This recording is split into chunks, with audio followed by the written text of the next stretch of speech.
পার হওয়ার পর মঞ্চে জেনারেল কথাকে যদি আমার রাজনীতিবিদ বন্ধুরা নিজেদের গায়ে মাখেন, ক্ষুব্ধ প্রতিক্রিয়া জানান, এতে করে সাধারণ জনগণের কাছে একটা নেগেটিভ মেসেজ যাবে ওনাদের ব্যাপারে। এটা হোক আমরা চাই না।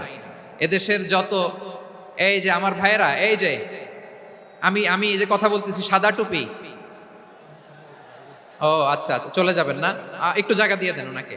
হয় কি, লক্ষ লক্ষ মানুষের ভিড়ে আপনি যদি উঠতে চান খুব কঠিন হয়ে যায়। যদি পারেন একটু বসেন, আর না পারলে ভাইকে একটু জায়গা দিয়ে দেন। আমার দিকে তাকান, এই সিলেট এদিকে তাকাও, এদিকে এদিকে, ফাইন।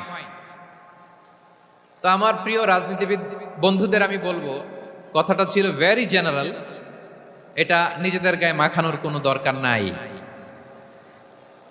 আমরা এই যে এক্সিস্টিং যে রাজনৈতিক চর্চা, এটা থেকে আমরা বেরিয়ে আসতে চাই। আমরা চাই না এদেশে চাঁদাবাজি, দখলবাজি থাক, ঠিক কিনা বলেন? এদেশে কোনো দুর্নীতি থাক, টেন্ডারবাজি থাক, এগুলো আমরা চাই। আই হেট পলিটিক্স একটা জেনারেশন আছে, এই বেশিরভাগ জেনজি অফ সিলেট, এরা আই হেট পলিটিক্স জেনারেশন। এরা পলিটিক্সকে পছন্দ করে না। তো কেন করে না, এর দায়ভার আমাদের আছে না নাই? আছে।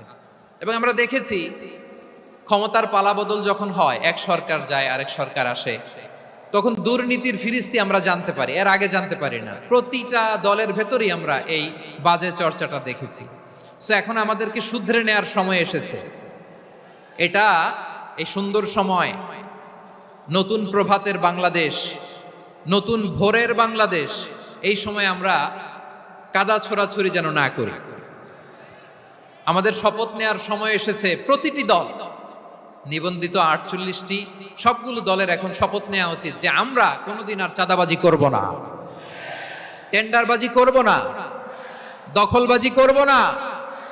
আমরা সবসময় দেশের পক্ষে থাকবো, সবসময় দেশের পক্ষে থাকবো। সেই কথাগুলো ছিল ভেরি জেনারেল।